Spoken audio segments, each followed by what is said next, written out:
Hello everyone, myself Dr. Manjunath. I'm a pediatrician and neonatologist. I've done my MD Pediatrics and fellowship in neonatology from NNF, and I'm working as a consultant in NICU, and I'm a chief pediatrician in Neravu Healthcare Center and Health Experts. So ಇವತ್ತು we are discussing some of the important topics in pediatrics. So to say, just to start with common cold, ನೆಗಡಿ ಕೆಮ್ಮು ಜ್ವರ, so which we see most commonly in ಎಲ್ಲ ಮಕ್ಕಳಲ್ಲೂ ನಾವು ನೋಡ್ತಾ ಇರ್ತೇವೆ ಫ್ಯಾಮಿಲಿಲಿ. So just ಅದರಲ್ಲಿ ಸ್ವಲ್ಪ ಇಂಪಾರ್ಟೆಂಟ್ ಪಾಯಿಂಟ್ಸ್ ಬಗ್ಗೆ ನಿಮ್ಗೆ ಹೇಳೋಣ ಅಂತ. So common cold usually it is cause by virus infections. Out of then most important is one influenza, commonly will call it as flu ಅಂತ. So flu it is cause by influenza, it's a viral infection. ನಿಮಗೆಲ್ಲ general ಸಾಮಾನ್ಯವಾಗಿ ಗೊತ್ತಿರೋದೇನಪ್ಪ ಅಂದರೆ H1N1 ಅಂತ ಇನ್ಫೆಕ್ಷನಲ್ಲಿ ಆ ಹೆಸರಲ್ಲಿ ಗೊತ್ತಿತ್ತು ಕೆಲವೊಂದು ವರ್ಷಗಳ ಮುಂಚೆ ಎಲ್ಲ ತುಂಬ ಫೇಮಸ್ ಆಗಿತ್ತು ಅದೆಲ್ಲ. ಸೊ ಅದೇ ದಟ್ ಈಸ್ ನಥಿಂಗ್ ಬಟ್ ಅದೇ ಇನ್ಫ್ಲೂಯೆನ್ಸಾ ವೈರಸ್ಸು. ಬಟ್ ಏನಪ್ಪ ಅಂದರೆ ಪ್ರತಿ ವರ್ಷ ಅದು ಸ್ವಲ್ಪ ಡಿಫ್ರೆಂಟ್ ಮ್ಯೂಟೇಟ್ ಆಗಿ ಬರ್ತಾ ಇರ್ತದೆ. ಸೊ ಹೀಗಾಗಿ ಇಟ್ ಹ್ಯಾಸ್ ಡಿಫ್ರೆಂಟ್ ನೇಮ್ಸ್, ಅದೇ ವೇರಿಯಸ್ ಆಫ್ ಪರ್ಮಿಟೇಷನ್ಸ್ ಆ್ಯಂಡ್ ಕಾಂಬಿನೇಷನಲ್ಲಿ ಬರ್ತಾ ಇರ್ತದೆ. So that causes this flu infection. Of course there are other organisms ತುಂಬ ಅದು ಕೂಡ ಕಾಮನ್ ಕೋಲ್ಡ್ ಕಾಸ್ ಮಾಡುತ್ತೆ. ಬಟ್ ಬಿಕಾಸ್ ದಿಸ್ ಫ್ಲೂ ಇದನ್ನು influenza virus causes significant of number of common cold ಅಲ್ಲ. So we will discuss on that. So presentation of the common cold is presentation ಏನಪ್ಪ ಅಂದರೆ just ಥರ ಇರ್ತದೆ, ನೆಗಡಿ ಕೆಮ್ಮು ಜ್ವರ ಸ್ಟಾರ್ಟ್ ಆಗಿ ಯೂಶ್ವಲಿ ಒಂದು 2 ರಿಂದ 3 ದಿವಸದವರೆಗೂ ಜ್ವರ ಬರ್ತದೆ. ಆಮೇಲೆ ಜ್ವರ ಏನಪ್ಪ ಯೂಶ್ವಲ್ ಆಗಿ 102 ಡಿಗ್ರಿಗಿನ ಮೇಲೆ ಇರಲ್ಲ, 100 ಇಂದ 102 ಡಿಗ್ರಿ ಸೆಲ್ಸಿಯಸ್ವರೆಗೂ ಇರಬಹುದು. ಕೆಲವೊಂದು ಮಕ್ಕಳು ಮಾತ್ರ 102 ಡಿಗ್ರೀಸಿಂದ ಜಾಸ್ತಿ ಇರ್ಬೋದು. ಬಟ್ ಇಂಪಾರ್ಟೆಂಟ್ ಏನಪ್ಪ ಅಂದರೆ ಮೆಡಿಸಿನ್ ಕೊಟ್ಟ ತಕ್ಷಣ ಇಮಿಡಿಯೇಟಾಗಿ ಕಮ್ಮಿ ಆಗುತ್ತೆ. Immediate means within half an hour to 45 minutes ಒಳಗಡೆ ಜ್ವರ ಕಂಪ್ಲೀಟಾಗಿ ಕಮ್ಮಿ ಆಗುತ್ತೆ. ಆಮೇಲೆ ಜ್ವರದ ಮೆಡಿಸಿನ್ನು ಆ್ಯಂಡ್ ಡೋಸು ನಿಮ್ಮ ಪಿಡಿಯಾಟ್ರಿಷನ್ ಮುಂಚೆನೇ ಯಾವಾಗ ಹೇಳ್ತಾರೆ ನಿಮ್ಮ ಹತ್ರ, ಯಾವುದಾದ್ರು ಪಿಡಿಯಾಟ್ರಿಷನ್ ವಿಸಿಟಿಗೆ ಬಂದಾಗ ದಯವಿಟ್ಟು ಕೇಳಿ ನಮ್ಮನ್ನ, ನಾವು ನಿಮ್ಗೆ ಹೇಳ್ತೇವೆ ಯಾವಾಗಾದರೂ. ಯಾಕಂದರೆ ಇಮಿಡಿಯೇಟಾಗಿ ಎಮರ್ಜೆನ್ಸಿಗೆ ಮನೆ ಜ್ವರ ಬಂದಾಗ ಎಷ್ಟು ಕೊಡಬೇಕಂತ ಹೇಳ್ತೇವೆ ನಾವು. ಸೊ ಅದನ್ನು ಅಷ್ಟು ಡೋಸ್ ಕೊಟ್ಟಾಗ ಒಂದು half an hour to 45 minutes ಒಳಗಡೆ ಜ್ವರ ಕಮ್ಮಿ ಆಗಬೇಕು. ಅದಾದಮೇಲೆ ಅದು ಕಮ್ಮಿಯಾಗಿ ನೆಕ್ಸ್ಟ್ ಮತ್ತೆ ಒಂದು 4 ರಿಂದ 6 ತಾಸಲ್ಲಿ ಮತ್ತೆ ಜ್ವರ ಬರ್ಬೋದು, ಪರವಾಗಿಲ್ಲ, ಮತ್ತೆ ಮೆಡಿಸಿನ್ ಕೊಟ್ಟರೆ ಮತ್ತೆ ಕಮ್ಮಿ ಆಗಬೇಕು, ಆ ಥರ ಇರ್ಬೋದು. ಬಟ್ ಒಂದು 24 hours ಆಫ್ ಸ್ಪ್ಯಾನಲ್ಲಿ ಒಂದು 3 to 4 ಟೈಮ್ಸ್ ಫೀವರ್ ಬರ್ಬೋದು, ಅದಕ್ಕಿಂತ ಜಾಸ್ತಿ ಬರವಾಗಿಲ್ಲ ಒಂದು. ಆಮೇಲೆ ಇದೇ ಫೀವರ್ ಸ್ಪೈಕ್ಸು ಒಂದು 2 to 3 ಡೇಸ್ವರೆಗೂ ಇರ್ಬೋದು. ಅದಾದಮೇಲಿಂದ ಫೀವರ್ ನಿಧಾನಕ್ಕೆ ಕಮ್ಮಿ ಆಗ್ತಾ ಹೋಗುತ್ತೆ. ಫಾರ್ ಎಕ್ಸಾಂಪಲ್ ಈಗ ಪ್ರತಿದಿನ 3 ರಿಂದ 4 ಸರಿ ಜ್ವರ ಬರ್ತಾ ಇದ್ದರೆ ಅದು ಕಮ್ಮಿಯಾಗಿ ಒಂದು 2 ಸರಿ ಆಗುತ್ತೆ, ಅದಾದ ನೆಕ್ಸ್ಟ್ ಡೇ 1 ಸರಿ ಆಗುತ್ತೆ. ಆ ಥರ ನಿಧಾನಕ್ಕೆ ಕಮ್ಮಿ ಆಗುತ್ತೆ. ಇಮಿಡಿಯೇಟಾಗಿ ಕೂಡ ಕಮ್ಮಿ ಆಗಲ್ಲ, ಹಾಗಂತ ಅದೇ ಇದರಲ್ಲಿ ಕಂಟಿನ್ಯೂ ಕೂಡ ಆಗಲ್ಲ, ಈ ಥರ ಇರುತ್ತೆ. ಅದಾದಮೇಲೆ ಜ್ವರದ ಜೊತೆಗೆ ನಿಧಾನಕ್ಕೆ ಸ್ವಲ್ಪ ನೆಗಡಿ ಇರುತ್ತೆ, ಅಂದರೆ ಮೂಗು ಸೋರ್ತಾ ಇರುತ್ತೆ, ಮೂಗಿನ ಸ್ವಲ್ಪ ನೀರು ಬರ್ತಾ ಇರ್ತದೆ. ಆಮೇಲೆ ವಾಯ್ಸ್ ಸ್ವಲ್ಪ ಚೇಂಜ್ ಆಗಿರ್ಬೋದು. ಆಮೇಲೆ ಸ್ವಲ್ಪ ದೊಡ್ಡ ಮಕ್ಕಳಾದರೆ ಗಂಟ್ಲು ನೋವು ಅಂತ ಹೇಳ್ತಾರೆ. ಸೊ ಇದು ಕೋಲ್ಡ್ ಇರ್ತದೆ. ಆಮೇಲೆ ಯಾವಾಗ ಫೀವರ್ ಸ್ವಲ್ಪ ಕಮ್ಮಿ ಆಗುತ್ತೆ ಅದಾದಮೇಲಿಂದ ಸ್ವಲ್ಪ ಕೆಮ್ಮು ಕೂಡ ಸ್ಟಾರ್ಟ್ ಆಗ್ಬೋದು. ಸೊ ಕೆಮ್ಮು ಸ್ಟಾರ್ಟ್ ಆಗುತ್ತೆ, ಸ್ವಲ್ಪ ಕಫ ಬರ್ತಿರುತ್ತೆ. ಚಿಕ್ಕ ಮಕ್ಕಳಾದರೆ ಕೆಮ್ಮಿ ಅದೇ ಕಫನ್ನು ನುಂಗ್ಕೊಂಡು ವಾಂತಿ ಮಾಡ್ಬೋದು. ಅದೇ ದೊಡ್ಡ ಮಕ್ಕಳಾದರೆ ಕೆಮ್ಮಿ ಕಫ ತೆಗಿಬೋದು. ಇದೇ ಥರಪ್ಪ this is what the presentation of common cold ಇರೋದು. ಸೊ ಆ್ಯಸ್ ಲಾಂಗ್ ಎಸ್ ಈ ಕ್ರೈಟೀರಿಯಾ ಇದೇ ವೇಲ್ ಹೋಗ್ತಾ ಇದ್ದರೆ, so you can start in the home, ಮನೆಯಲ್ಲೇ ಸ್ಟಾರ್ಟ್ ಮಾಡಿಕೊಂಡು ಜ್ವರದ ಮೆಡಿಸಿನ್ ಹಾಕಿ 1 ರಿಂದ 2 ದಿನ ಅಬ್ಸರ್ವ್ ಮಾಡ್ಬೋದು. ಬಟ್ ಪ್ರೊವೈಡೆಡ್ ಈ ಕಂಡೀಷನ್ಸ್ ಫಾಲೋ ಮಾಡಬೇಕು. ಮೆಡಿಸಿನ್ ಕೊಟ್ಟಾಗ ಕಮ್ಮಿ ಆಗಬೇಕಾಗುತ್ತೆ. ಆಮೇಲೆ ಒಂದು ದಿನದಲ್ಲಿ maximum 3 to 4 spikes, not more than that. ಅದ್ರ ಜೊತೆಗೆ ಬೇರೆ ಸಿಂಪ್ಟಮ್ಸ್ ಏನೂ ಇರಬಾರ್ದು. ಅಂದರೆ ಪಾಪು ಆ್ಯಕ್ಟಿವ್ ಆಗಿರಬೇಕು, ಊಟ ಸ್ವಲ್ಪ ಕಮ್ಮಿ ಆಗಿರುತ್ತೆ, ಹಸು ಕಮ್ಮಿ ಆಗಿರುತ್ತೆ, ಬಟ್ ಬಾಕಿ ಎಲ್ಲ ಚೆನ್ನಾಗಿ ತಿಂತಾ ಇರಬೇಕು, ಆ್ಯಕ್ಟಿವ್ ಆಗಿರಬೇಕು. ಓನ್ಲಿ ಜ್ವರ ಬಂದಾಗ ಮಾತ್ರ ಸುಸ್ತಾಗಿರುತ್ತೆ ಪಾಪು. ಜ್ವರ ಬಿಟ್ಟು ಅದು ಮತ್ತೆ ನೆಕ್ಸ್ಟ್ ಎಪಿಸೋಡ್ ಬರೋಕ್ಕಿಂತ ಮಧ್ಯದಲ್ಲಿ ಪಾಪು ಆ್ಯಕ್ಟಿವ್ ಆಗಿರಬೇಕು. ಸೊ ಈ ಥರ ಇದ್ದರೆ ನೀವು ಮನೇಲಿ ಆರಾಮಾಗಿ 2 ರಿಂದ 3 ದಿವಸ ನೋಡ್ಕೋಬೋದು. ಆದರೆ 3 ದಿನ ಆದಮೇಲೆ ಕೂಡ ಜ್ವರ ಅದೇ ಥರ ಇದೆ, ಇಲ್ಲ ಮಧ್ಯದಲ್ಲಿ ಬೇರೆ ಏನಾದರೂ ಸಿಂಪ್ಟಮ್ಸ್ ಬರ್ತಾ ಅಂದರೆ ಸುಸ್ತಾಗ್ತಾ ಇದೆ, ಊಟನೇ ಮಾಡ್ತಾ ಇಲ್ಲ, ಆಮೇಲೆ ನೀರು ಕುಡಿತಾ ಇಲ್ಲ, ಹೋಗೋದು ತುಂಬ ಕಮ್ಮಿ ಆಗಿದೆ, ಈ ಥರದಿಂದ ಆಗ್ಲಿಕ್ಕೆ ಸ್ಟಾರ್ಟ್ ಆಯ್ತಿಲ್ಲ, ತುಂಬ ಜಾಸ್ತಿ ಕೆಮ್ಮಿ ವಾಂತಿ ಮಾಡ್ತಾ ಇದೆ, ದಿನದಲ್ಲಿ 4 ರಿಂದ 5 ಸರಿ ವಾಂತಿ ಆಗ್ತಿದೆ, ಅದರಿಂದ ನೀರು ಕುಡಿತಾ ಇಲ್ಲ. ಸೊ ಇದೆಲ್ಲ ಆಗ್ಲಿಕ್ಕೆ ಸ್ಟಾರ್ಟ್ ಆಗಿದೆ. They are bit something abnormal, not this common cold ಅಂತ. ಆ ಥರ ಆದರೆ it is very advised immediately ಬಂದು ಪೀಡಿಯಾಟ್ರಿಷನ್ನ ತೋರಿಸ್ಬೇಕಾಗುತ್ತೆ ನಮಗೆ, ಸರಿನಾ? ಅದಾದಮೇಲೆ ನೆಕ್ಸ್ಟ್ ಮ್ಯಾನೇಜ್ಮೆಂಟ್ ವೈಸ್ ಹೇಳಿದ್ರೆ ನಿಮಗೆ ಇಷ್ಟು ಮಾಡಿದ್ರೆ ಸಾಕು. ಇಲ್ಲ ಅಂದರೆ ಯಾವುದಾದ್ರು ಸ್ವಲ್ಪ ಸೀರಿಯಸ್ ಆದರೆ ಬಂದರೆ ನಾವು ನೆಕ್ಸ್ಟ್ ಫರ್ದರ್ ಮ್ಯಾನೇಜ್ ಮಾಡ್ತೀವಿ. ಆದರೆ ನಾವು ಡಿಸ್ಕಸ್ ಮಾಡ್ತಿರೋದ್ರಲ್ಲಿ ಇಂಪಾರ್ಟೆಂಟ್ ಆಸ್ಪೆಕ್ಟ್ ಆಫ್ ಪ್ರಿವೆನ್ಷನ್, ಅಂದರೆ ಯಾವ ಥರ ತಡಿಬೋದು ನಾವು ಇದನ್ನಂತ. ಸೊ ಅದರಲ್ಲಿ ಏನೇನು ಬರ್ಬೋದಪ್ಪ? ಒಂದು simple just start with simple techniques. ಏನಪ್ಪ, ಯಾರಿಗೆ ನೆಗಡಿ ಕೆಮ್ಮು ಇರ್ತದೆ ಅವರಿಂದ ಬೇರೆ ಸ್ಪ್ರೆಡ್ ಆಗೋದನ್ನು ತಡೆದ್ರೆ ನಾವು ಸಿಗ್ನಿಫಿಕೆಂಟ್ ಅಮೌಂಟ್ನ ತಡಿಬೋದು. ಸೊ ಯಾವ ಥರ? ಸ್ವಲ್ಪ ದೊಡ್ಡ ಮಕ್ಕಳಲ್ಲಿ ನಾವು ಕಫ್ ಎಟಿಕೆಟ್ಸ್ ಹೇಳ್ಕೊಡ್ಬೇಕು. ಅಂದರೆ ಕೆಮ್ಮು ಬಂದಾಗ ಯಾವ ಥರ ಕೆಮ್ಮಬೇಕು ಅಂತ. ಕೆಮ್ಮು ಸೀನ್ ಬಂದಾಗ ಸ್ವಲ್ಪ ಎಲ್ಬೋ ಇಟ್ಕೊಂಡು ಎಲ್ಬೋ ಸ್ನೀಸ್ ಮಾಡಿದ್ರೆ ದಟ್ ಈಸ್ ಬೆಸ್ಟ್. ಸೊ ಅವಾಗ ಏನಾಗುತ್ತೆ, ಬೇರೆದ್ರ ಸ್ಪ್ರೆಡ್ ಆಗೋ ಸ್ವಲ್ಪ ಕಮ್ಮಿ ಆಗುತ್ತೆ. ಇಲ್ಲ ಇನ್ನು ತುಂಬ ಚಿಕ್ಕ ಮಕ್ಕಳು ಇರ್ತಾರೆ, ಅವ್ರಿಗೆ ಏನು ಮಾಡ್ಬೋದು, ನಾವೇ ಒಂದು ಜೊತೆಗೆ ಏನೋ ಒಂದು ಕರ್ಚೀಫೇನೋ ಇಟ್ಕೊಂಡು ಅವ್ರು ಸ್ವಲ್ಪ ನೆಗಡಿ ಅವ್ರು ಕೆಮ್ಮಿದಾಗ ಇಲ್ಲ ಸೀನ್ದಾಗ ಸ್ವಲ್ಪ ಮೂಗತ್ರ ಇಟ್ಕೊಂಡ್ರೆ ಬೇರೆದರ ಸ್ಪ್ರೆಡ್ ಆಗೋ ಸ್ವಲ್ಪ ಕಮ್ಮಿ ಆಗುತ್ತೆ ಒಂದು. ಆಮೇಲೆ ನೆಕ್ಸ್ಟ್ ಸೆಕೆಂಡ್ ಪಾಯಿಂಟ್ ಏನಪ್ಪ ಅಂದರೆ ಅವ್ರನ್ನ ಯಾವಾಗಾದ್ರೂ ಅವ್ರು ನಾವು ಹ್ಯಾಂಡಲ್ ಮಾಡಿದಾಗ, ಅವ್ರ ಮುಖ ನಾವು ಮುಟ್ಟಿದಾಗ, ಇಲ್ಲ ಮಕ್ಕಳೇ ಅವ್ರ ಮುಖ ಮುಟ್ಕೊಂಡು ಸ್ನೀಸ್ ಮಾಡಿ, ಇಲ್ಲ ಕೆಮ್ಮಿ ಮುಗಿಸಿದ್ರೆ, ಅದಾದಮೇಲೆ ಊಟ ಮಾಡಲಿಕ್ಕೆ ಏನಾದಿಲ್ಲ ಹೊರಡೆ ಹೋಗ್ತಿದ್ರೆ, ಅಲ್ಲ ಅದು ಬಿಟ್ಟು ಹೊರಡೆ ಹೋಗ್ತಿದ್ರೆ, ಇಲ್ಲ ನೆಕ್ಸ್ಟ್ ಏನೋ ಕೆಲಸ ಮಾಡ್ತಿದ್ರೆ, ಇಮಿಡಿಯೇಟಾಗಿ ಹ್ಯಾಂಡ್ ವಾಶ್ ಮಾಡ್ಕೊಳ್ಳೋದು ಭಾರಿ ಇಂಪಾರ್ಟೆಂಟು. ಯಾಕಂದ್ರೆ ನಮ್ಮ ಕೆಮ್ಮಿದ ಕೈಯಲ್ಲಿ ಇನ್ಫೆಕ್ಷನ್ ಆರ್ಗಾನಿಸಮ್ ಇದೆ, ತೊಳ್ಕೊಂಡ್ಬಿಟ್ರೆ ಕಂಪ್ಲೀಟಾಗಿ ಕ್ಲಿಯರ್ ಆಗುತ್ತೆ. Because it's a virus. ಕೋವಿಡಲ್ಲಿ ಎಲ್ಲರಿಗೂ ಗೊತ್ತು, ವೈರಸ್ ಹ್ಯಾಂಡ್ ವಾಶ್ ಪ್ರಾಪರಾಗಿ ಮಾಡಿದ್ರೆ ಸ್ಪ್ರೆಡ್ ಆಗೋದು ತಡೆಯುತ್ತೆ. ಸೊ ಆ ಥರ ತಡೀಬೋದು. And third point most importantly prevent ಮಾಡುವಂಥದ್ದು ವ್ಯಾಕ್ಸಿನ್. ಸೊ ಈ ಹೇಳಿದ್ನಲ್ಲಿ ನಿಮಗೆ ಈ ವೈರಸ್ಸು ವರ್ಷ ಮ್ಯೂಟೇಟ್ ಆಗಿ ಬರುತ್ತೆ.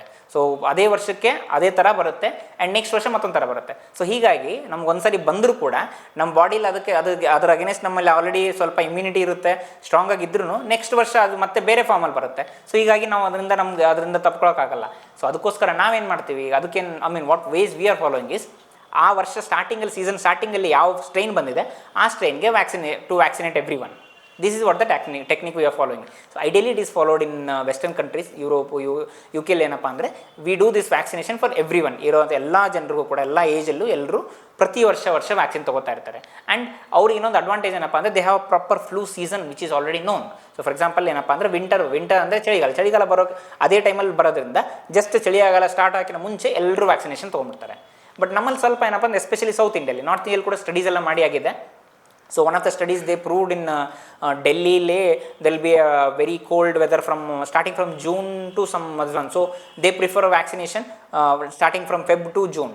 And in Kashmir and all, they did a study, and it's been proven ಅವ್ರಿಗೆಲ್ಲ cold winter starts from Jan onwards. So preferably vaccination has to be done from October to December. So this is what preferred there. But in South India, especially in Bangalore, ನಮಗೆ ಏನಪ್ಪ ಅಂದರೆ we have some difficult to assess exactly flu season anta. But of course, because of our practice and all, we have already made up some schedule. So whenever we know that winter season is starting, just before that we advise you to get a flu vaccine. And ಏನಿಲ್ಲ schedule ಹೇಳೋದಂದರೆ, and especially in Indian pattern ನಾನು ಹೇಳಿದ್ನಲ್ಲ, ವೆಸ್ಟರ್ನಲ್ಲಿ ಏನಪ್ಪ ಅಂದರೆ ಪ್ರತಿಯೊಬ್ಬರು ಎಲ್ಲರೂ ವರ್ಷ ತೊಗೋತಾರಂತ. Indian ಸೆಟಪ್ಪಲ್ಲಿ ನಮ್ಮ ಅಡ್ವೈಸ್ ಏನಪ್ಪ ಅಂದರೆ ಅಟ್ಲೀಸ್ಟ್ 5 ವರ್ಷಕ್ಕಿಂತ ಕಮ್ಮಿ ಇರೋ ಮಕ್ಕಳಲ್ಲಿ ಪ್ರತಿ ವರ್ಷ ವ್ಯಾಕ್ಸಿನ್ ತೊಗೋಬೇಕಾಗುತ್ತೆ, 1 ಡೋಸ್. ಆಮೇಲೆ ಫಸ್ಟ್ ವರ್ಷ ಅಂದರೆ 1 ವರ್ಷಕ್ಕಿಂತ ಕಮ್ಮಿ ಇರೋ ಮಕ್ಕಳಲ್ಲಿ 2 ಡೋಸ್ ಇರುತ್ತೆ, 2 ಡೋಸ್ ಇರುತ್ತೆ. 6 ತಿಂಗಳಲ್ಲಿ 1 ಕೊಡ್ತೀವಿ, 7 ತಿಂಗಳಲ್ಲಿ 1 ಕೊಡ್ತೀವಿ. ಅದಾದಮೇಲಿಂದ ವರ್ಷ ಒಂದೊಂದು ಡೋಸ್ ಕೊಟ್ಕೊಂಡು ಹೋಗ್ಬೇಕಾಗತ್ತೆ. ಸೊ ಇದು ನಾವು ನಮ್ಮ ಹತ್ರ ಬೇರೆ ಯಾವ ಥರ ಹೆಲ್ತ್ ವಿಸಿಟಿಗೆ ಬಂದಾಗ, ಇಲ್ಲ ಜನರಲ್ ವ್ಯಾಕ್ಸಿನೇಷನ್ ಬಂದಾಗ ನಾವು ನಿಮ್ಗೆ ಅಡ್ವೈಸ್ ಮಾಡ್ತೀವಿ. ಸೊ ಅಕಾರ್ಡಿಂಗ್ ಟು ದ್ಯಾಟ್ ಸ್ವಲ್ಪ ವ್ಯಾಕ್ಸಿನೇಷನ್ ಮಾಡಿದ್ರೆ we can prevent dum from majority of common cold. And ಇನ್ನೊಂದೇನಪ್ಪ, ನಮ್ಮ ತಲೆ ಇರಬೇಕಂದ್ರೆ ನಮ್ಮ ತಲೆಯಲ್ಲಿ ವ್ಯಾಕ್ಸಿನೇಷನ್ ಮಾಡಿಬಿಟ್ಟಿದ್ದೀವಪ್ಪ ನಮಗೆ ನೆಗಡಿ ಕೆಮ್ಮು ಬರೋದಿಲ್ಲ ಅಂತಲ್ಲ. ಯಾಕಪ್ಪ, ವೆದರ್ ಆರ್ ಅದರ್ ತುಂಬ viruses which can cause then common cold, though there are less number but they can cause one thing. Then next ಇನ್ನೊಂದೇನಪ್ಪ ಅಂದರೆ ಈ ವ್ಯಾಕ್ಸಿನೇಷನ್ ಕೊಟ್ಟಿದ್ದರಿಂದ ಇನ್ಫೆಕ್ಷನ್ ಆಗೋದೇ ಇಲ್ಲ ಅಂತಲ್ಲ, ಇನ್ಫೆಕ್ಷನ್ ಆಗ್ಬೋದು. ಆದರೆ ಇನ್ಫೆಕ್ಷನಿಂದ ಸೀರಿಯಸ್ ಆಗಿ ಕಾಂಪ್ಲಿಕೇಶನ್ಸ್ ಅಂದರೆ ನಿಮೋನಿಯಾ ಆಗೋದು, ಇಲ್ಲ ಲಂಗ್ಸ್ ಒಳಗಡೆ ನೀರು ತುಂಬ್ಕೊಳ್ಳೋದು, ಇವೆಲ್ಲ ತುಂಬ ಕಾಂಪ್ಲಿಕೇಶನ್ಸು. ಸೊ ಆಮೇಲೆ ICU ಎಷ್ಟೋ ಜನ ಅಡ್ಮಿಟ್ ಆಗ್ತಾರೆ, ಆಕ್ಸಿಜನ್ ಕಮ್ಮಿ ಆಗೋಗುತ್ತೆ. ಸೊ ಆ ಥರ ಆಗೋ ಚಾನ್ಸಸ್ ಕಮ್ಮಿ ಆಗುತ್ತೆ, ಸರಿನಾ? ಸೊ ಹೀಗಾಗಿ ಎಲ್ಲರೂ ಕೂಡ ಈ ವ್ಯಾಕ್ಸಿನೇಷನ್ ಒಂದು ಅಡ್ವೈಸ್ಡ್. ಸೊ ಈ ವ್ಯಾಕ್ಸಿನೇಷನ್ನು ಆಮೇಲೆ ಈ ವ್ಯಾಕ್ಸಿನೇಷನ್ ಆಲ್ರೆಡಿ ಹೇಳ್ತೀನಿ, ಸ್ವಲ್ಪ ಕೆಲವೊಂದು ಜನರಲ್ ವ್ಯಾಕ್ಸಿನೇಷನ್ ಬಗ್ಗೆ ಅಡ್ವೈಸ್ ಕೂಡ ಹೇಳ್ಬಿಡ್ತೇನೆ. ಸೊ ಜನರಲಾಗಿ ಹುಟ್ಟಿರೋ ಎಲ್ಲ ಮಕ್ಕಳು ಕೂಡ ಹುಟ್ಟಿದ ತಕ್ಷಣ 3 ವ್ಯಾಕ್ಸಿನೇಷನ್ ಕೊಡಬೇಕಾಗುತ್ತೆ. BCG, oral polio drops, oral ಬಾಯಲ್ಲಿ ಹಾಕುವಂಥ ಪೋಲಿಯೋ ಡ್ರಾಪ್ಸು. ಅದಾದಮೇಲೆ 3ನೇದ್ದು ಹೆಪಟೈಟಿಸ್ ಬಿ ಭಾರಿ ಇಂಪಾರ್ಟೆಂಟು. ವಿತಿನ್ 24 ಅವರ್ಸ್ ಒಳಗಡೆ, ಅಂದರೆ ಹುಟ್ಟಿದ 24 ತಾಸು ಒಳಗಡೆ ಆ ಇಂಜೆಕ್ಷನ್ ಕೊಡಬೇಕಾಗುತ್ತೆ. ಆಮೇಲೆ ಬಾಕಿ BCG ಮತ್ತು ಪೋಲಿಯೋ ಡ್ರಾಪ್ಸ್. BCG ಯೂಶ್ವಲಿ 7 ದಿನದ ಒಳಗಡೆ ಕೊಡ್ತೀವಿ. ಆಮೇಲೆ ಪೋಲಿಯೋ ಡ್ರಾಪ್ಸ್ ಕೂಡ ಹಾಗೆ. ಬಟ್ ನಾವೆಲ್ಲ ಪ್ರಾಕ್ಟೀಸ್ ಮಾಡೋದೇನಪ್ಪ ಅಂದ್ರೆ ಹುಟ್ಟಿದ ತಕ್ಷಣ ಆ್ಯಸ್ ಸೂನ್ ಆ್ಯಸ್ ಪಾಸಿಬಲ್ ಆಗಲಿ, ಎಷ್ಟು ಬೇಗ ಆಗುತ್ತೆ ಅಷ್ಟು ಬೇಗ ಇವು 3 ವ್ಯಾಕ್ಸಿನ್ ಕೊಟ್ಬಿಡ್ತೇವೆ. ಬೀಟ್ ಎಲ್ಲಿ ಗೌರ್ಮೆಂಟಲ್ಲಿ ಡೆಲಿವರಿ ಆಗಲಿ, ಪ್ರೈವೇಟಲ್ಲಿ ಡೆಲಿವರಿ ಆಗಲಿ, ಇದನ್ನು ಫಾಲೋ ಮಾಡ್ತಾರೆ. ಅದಾದಮೇಲೆ ಇನ್ನೂ ಸ್ವಲ್ಪ ಶೆಡ್ಯೂಲ್ ಡಿಫ್ರೆಂಟ್ ಇದೆ. ನೀವು ಗೌರ್ಮೆಂಟ್ ಸೆಟಪ್ಪಲ್ಲಿ ಹೋದರೆ, ಇಲ್ಲ ಪ್ರೈವೇಟ್ ಸೆಟಪ್ಪಲ್ಲಿ ಹೋದರೆ. ಬಟ್ ಆಲ್ಮೋಸ್ಟ್ ವ್ಯಾಕ್ಸಿನ್ಸ್ ಎಲ್ಲ ಸೇಮ್ ಇರುತ್ತೆ. ಒಂದು 6 ವಾರ ಆದಮೇಲೆ, ಅಂದರೆ 1.5 ತಿಂಗಳಾದಮೇಲೆ, 2.5 ತಿಂಗಳಾದಮೇಲೆ, 3.5 ತಿಂಗಳಾದಮೇಲೆ ಆವಾಗ ಅಲ್ಲಿ ವ್ಯಾಕ್ಸಿನ್ಸ್ ಇರ್ತವೆ. ಅದಾದಮೇಲೆ ನೆಕ್ಸ್ಟ್ ಇರೋದು 6 ತಿಂಗಳಿಗೆ. ಅದು ಗೌರ್ಮೆಂಟಲ್ಲಿಲ್ಲ, ಪ್ರೈವೇಟ್ ಸೆಟಪ್ಪಲ್ಲಿ ಮಾತ್ರ 6 ತಿಂಗಳಿಗೊಂದು, 7 ತಿಂಗಳಿಗೊಂದು. ಇದೇ ನಾನು ನಿಮಗೆಲ್ಲ ಎಷ್ಟೊತ್ತಿಗೆ ಎಕ್ಸ್ಪ್ಲೇನ್ ಮಾಡಿದ್ದಲ್ಲ, ಫ್ಲೂ ಶಾಟ್ಸ್ ಅಂತ. ಸೊ ಇನ್ಫ್ಲೂಯೆನ್ಸಾ ವ್ಯಾಕ್ಸಿನು ಇದಿರುತ್ತೆ. ಅದಾದಮೇಲೆ 9 ತಿಂಗಳಲ್ಲಿ ಇರುತ್ತೆ ಗೌರ್ಮೆಂಟ್ ಸೆಟಪ್ಪಲ್ಲಿ, ಆಮೇಲೆ ಪ್ರೈವೇಟ್ ಸೆಟಪ್ಪಲ್ಲಿ ಕೂಡ ಇರ್ತದೆ. ಆಮೇಲೆ 1 ವರ್ಷಕ್ಕೆ ಹೆಪಟೈಟಿಸ್ A ಇರ್ತದೆ, ಅದು ಬರೀ ಪ್ರೈವೇಟ್ ಸೆಟಪ್ಪಲ್ಲಿ ಮಾತ್ರ. ಆಮೇಲೆ 1.5 ವರ್ಷಕ್ಕೆ ಗೌರ್ಮೆಂಟ್ ಸೆಟಪ್ಪಲ್ಲ, ಪ್ರೈವೇಟ್ ಸೆಟಪ್ಪಲ್ಲಿ ಕೂಡ ಇರ್ತದೆ, ಅಲ್ಲಿ ಬೂಸ್ಟರ್ ಡೋಸ್ ಅಂತ ಇರ್ತವೆ. ಅದಾದಮೇಲೆ ನೆಕ್ಸ್ಟು 2 ವರ್ಷಕ್ಕೆ ಇರ್ತದೆ. ಅದಾದಮೇಲೆ ವರ್ಷ ಬೂಸ್ಟರ್ ಡೋಸ್ ಇರುತ್ತೆ ಫ್ಲೂದು. ಆಮೇಲೆ ಇನ್ನೂ ಒಂದು ಭಾರಿ ಇಂಪಾರ್ಟೆಂಟ್ ವ್ಯಾಕ್ಸಿನ್ ಒಂದು, it's a very good platform to explain you. HPV vaccine ಅಂತ, ಹ್ಯೂಮನ್ ಪ್ಯಾಪ್ಲೋಮಾ ವೈರಸ್ ಅಂತ. So especially all the girl babies. For girl babies you might be knowing, ಇಂಡಿಯಾದಲ್ಲಿ ಆಲ್ರೆಡಿ ಒಂದು ಬಿಗ್ ಸೀನ್ ಕೂಡ ಆಗಿತ್ತು, cervical cancer ಅಂತ. So it's one of the preventable cause of preventable cancer ಅಂತ ನಾವು we know. So ಫಿಮೇಲ್ಸಲ್ಲಿ it's a very important cause of cancer.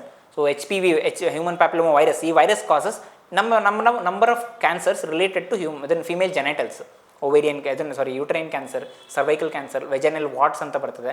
So ಇದನ್ನೆಲ್ಲ cause ಮಾಡುತ್ತೆ. ಸೊ ಅದು and we have a vaccine for that and it has a very good efficacy. So ಅದಕ್ಕೋಸ್ಕರ it is very much advise now to get every female vaccinated for this.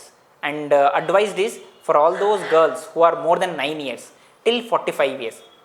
Ideally to say ಯಾವಾಗ ಅವ್ರು ಮೆನ್ಸ್ಟ್ರೇಟ್ ಮಾಡೋಕ್ಕೆ start ಮಾಡ್ತಾರೆ ಅಲ್ಲಿಂದ ಅವ್ರ menstruation stop ಆಗೋವರೆಗೂ. So ಈ ಏಜಲ್ಲಿ advised ಅದು. So especially being a paediatrician ನಾವು ನಮ್ಮ ಪೀಡಿಯಾಟ್ರಿಕ್ ಏಜಲ್ಲಿ ಭಾಳ ಕಾನ್ಸಂಟ್ರೇಟ್ ಮಾಡ್ತೀವಿ. ಸೊ 9 yearsಯಿಂದ 14 yearsಲ್ಲಿ ಕೊಟ್ಟರೆ 2 ಡೋಸ್ ಸಾಕಾಗುತ್ತೆ. 14 years ಆದಮೇಲೆ ಕೊಟ್ಟರೆ 3 ಡೋಸ್ ಬೇಕಾಗುತ್ತೆ.